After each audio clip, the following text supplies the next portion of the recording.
Yo guys, what's up? It is Ripe again, back with more ProRevenge and more bird chirping. If you are new around here, feel free to subscribe as I upload 2 videos daily. But without any further ado, let's hop right into some ProRevenge. Oh, you had me living a lie for a year? Maybe I will just go ahead and dismantle every aspect of your life. Well, I was had. I been took, I been hoodwinked, bamboozled, led astray, run amok. This is a trailer trash roller coaster. All aboard. The lies. I thought I was in a slightly tumultuous but overall fun relationship for a year. I had gotten out of a 12-year relationship when I met F-Boy. He was so charming and handsome, I thought I won the lottery. He was super pushy about saying "I love you" first and defining our relationship. He introduced me to his family and his niece started calling me auntie. He tells me about his 3 children and their mothers and lies about how the mother of his oldest hates him and is keeping him away from the kid. But then things started getting weird. His ex started calling all the effing time, multiple times a day. They had children together, but the grandmother had custody. The lie I was told to make it seem normal was that both of them had jobs where they traveled a lot, so they signed legal guardianship over to the grandma to make schooling and emergency issue easier. Then she moved down to the city we were living in for work training. And then she was moving down permanently without the kids. When I asked why the kids were not coming, the lie I was told was, "They need to stay in the same school." They are 6 and 4. I would say staying with parents is more important at that age than their peer group. It was weird, but I'm the cool girlfriend and it was not my place to tell them where their daughters should live. His work was in the cannabis industry, kind of. He worked with the ex-brother-in-law, going to legal states, buying pounds at a time and trafficking it via USPS. So when he tells me he's going to Oregon, I think nothing of it. After a week in Oregon, a lot of stories are not adding up, like his phone is always dead even though he carries a power bank with him. And then one of his friends starts posting cuddled up selfies with him. I quickly put 2 and 2 together and dump him for cheating on me with this chick in Oregon. The truth, after I dumped him, I made a messy Facebook post on his wall, which the mother of his oldest child sees, and she contacts me and lays out the truth. First, he never contacts his oldest daughter, even though he has her cell phone. No one is keeping him from her. He owes $20,000 in back child support for her, as he has never once made a payment, and he moves around a lot and works under the table, so the mother was never able to collect garnishments or anything. He has a huge criminal record, starting with rape he committed at age 15 and then a lifetime of fraud, larceny and drug charges I knew nothing about. His ex, who moved to our city, was his girlfriend of 9 years who was very much still in a relationship with him. They willingly gave up the 2 children because they preferred to use drugs, him heroin, her pills. There is even a 4th child. He and the mother conspired to pin the paternity on another poor sap, and it's been 17 years now that this other man has been paying for a kid that is not his. Damn, that is a lot to take in already. Moreover, I was his side chick and his family knew and played along in the lie and included their 10 and 16-year-old children in the lie. His chick in Oregon is actually his star-crossed lover from childhood, and every time they would try to be together, one or the other would end up in jail. The Oregon chick also has a criminal record. Highlights include criminally negligent homicide from a DUI, where she killed her passenger, fraud, larceny, and drug charges. This shocked me, so I paid for a criminal background check, which is how I learned of their records. And finally, the revenge. I profusely thanked the ex for telling me the truth about the situation. I mulled on it for a bit, trying to convince myself to simply consider myself lucky and just walk away with my dignity intact. But then he would be winning, and I knew I had everything in my power to come down on him like Thor's hammer. I gave the ex all of his info, SSN, state IDs, current and past known addresses. With this, she contacted her state's child support services. He now will have his driver's license revoked and cannot get one no matter the states he moves to until he is current with his past payments. If he ever gets a real job, 25% of his wages will be garnished. He also now has a warrant for his arrest in the state his oldest kid lives in. He is trying to play house with his new girlfriend and contacted the mother of his oldest to arrange a meeting with his kid and his girlfriend's child. The mother is playing nice and pretending it's a go, and he's planning a trip to visit the daughter. He will not see her. At the meeting he will be seeing the police and they will arrest him for failure to pay, and he won't get out of jail until he pays a sizable chunk of the $20,000 past due plus bail. Moreover, I gave the ex his info the day before his federal tax refund was set to go out, and she was fast enough at getting his info to CSS that they actually intercepted his full tax refund, and now he has for the first time paid for something for his child. His past due child support is also going on his credit report. I know the name of the business his ex-brother-in-law owns and uses to launder his drug trafficking money.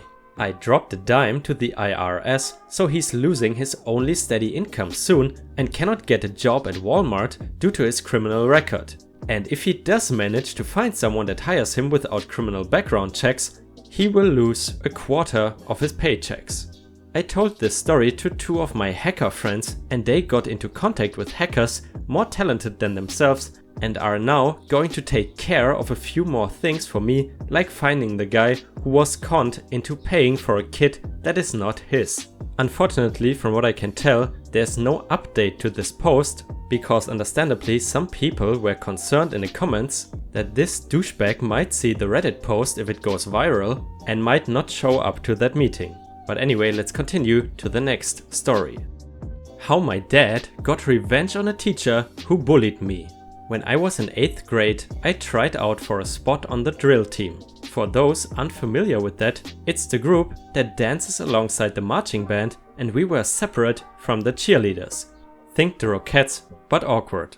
The reason I tried out was because those girls, you know, the once pretty, popular teacher favorites, laughed at me when I showed up for the informational meeting.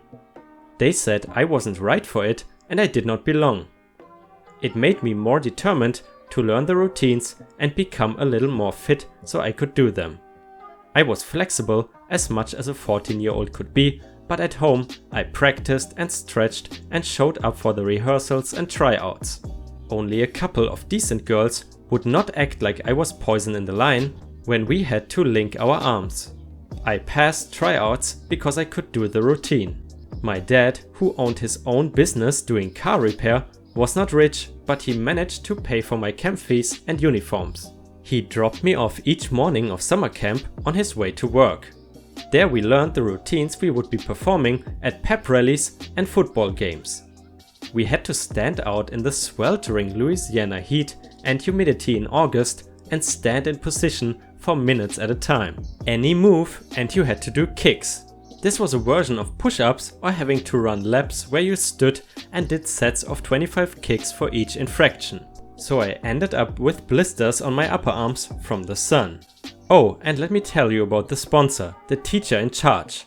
She was the epitome of cranky old woman who had an only child who went through these dance teams and did private dance lessons. She was perfect to her mom. At the time, dance moms wasn't a thing, but that's exactly like how she was. She would berate me for the smallest things and basically bully me along with the other girls. For example, when I was feeling faint for having to do kicks for the 3rd time that day, I was sitting down beside another girl who had pulled a hamstring. She is sitting with us while watching her daughter, who was our choreographer of course, commenting how wonderful she was, and said to me to get back out there, and she could understand why the other girl was sitting because she was an athlete, so she got a pass. She played basketball as well. She would yell at me from across the gym to suck in my stomach. She told me I was rude when I was eating lunch with everyone else and laughing at something someone said and coughed on my sandwich. The other girls would say things to me also, and it was as though she encouraged it. Not only is junior high bad enough, but this on top of it was bad. I tried to be strong and showed them that I could do it, but it made me cry as soon as I got home. This time was different than it is now. Our student newspaper would put out a who is who based on physical traits like best hair and best smile. Way to shoot down vulnerable, self-conscious kids. The night of our first game performance, I was waiting to be picked up with a few others and the sponsor. She went to the bathroom and came back with one girl who was caught smoking in the bathroom with some high school kids. Her punishment was that she had to sit out the next game. My dad was running late because he had to work and could not just leave his shop unattended, and after about 30 minutes she told me, "You know, this means you're off the team." My dad pulled up a few minutes later, and as soon as I got in his truck I was sobbing. I told him what happened and he said, "Just a minute, I will be back," and proceeded to rip that woman a new one about her attitude towards me. So the revenge. Years later, this woman brings her car to my dad's shop for repair. He remembers her, but she doesn't remember him. She was just as condescending as she had ever been, treating him like a lowly servant under her because he did manual labor. He was writing her estimate for the insurance and she kept trying to get him to add in stuff that was not caused by the accident she was there for. Things like a ding on the back bumper when the damage was in the front, etc. He would not do it and she got all huffy and said something like, "If he didn't, she would have his license revoked." Now, since my dad had his shop broken into and tools stolen, he had installed cameras. He sent that video to the insurance adjuster, one he had a long good relationship with in his course of business, and she got hit with attempting insurance fraud charges. I don't know the exact extent of it, but she should be glad her threats to his livelihood were not added on there. If you ask me, Ripe Stars, bullies like that deserve the harshest pro-revenge. So if you ask me, that was not enough. But anyway, let's continue to the last story for today. How a man lost $8 million for failing to be a decent human. And as you can hear, the birds are interested too. Alright, I have a story to tell from the finance industry. For those of you who don't know what we do, it's basically just being a realtor, but for companies instead of houses. This was a small investment banking firm and we specialize in smaller players. We are talking companies worth $20 to $50 million, and our customers are typically salt of the earth, built their tire company from nothing but a shed and a truck over the last 30 years. And now they want to retire. But seeing as how many of them never learned accounting and whatnot, they need representation. Now one company has two 50% owners and they hate each other. Can't have a civil conversation. Now, having two 50-50 owners is always a recipe for conflict, but this level of hatred was something I had not seen before. It was pretty clear one of the two had done something pretty bad for it to devolve to this stage. So let's call one Tim and one Roger. My first impression of Roger is that he's a nice dude. Down to earth, chill, and generally interested in things. My first impression of Tim is that he's a raging imbecile. We were at a restaurant I and many other people in my city hold in very high regard, and all he did for an hour and a half was complain about the food. He talked down to and mocked a waiter who dared to ask him what he would like to drink and proceeded to order $1,000 of wine, and he knew we were paying. My boss, having none of that, made it clear Tim is paying for that bottle, which I suppose put him in a bad mood. I am somewhat obsessed with food and I spent an unwise amount of money on food.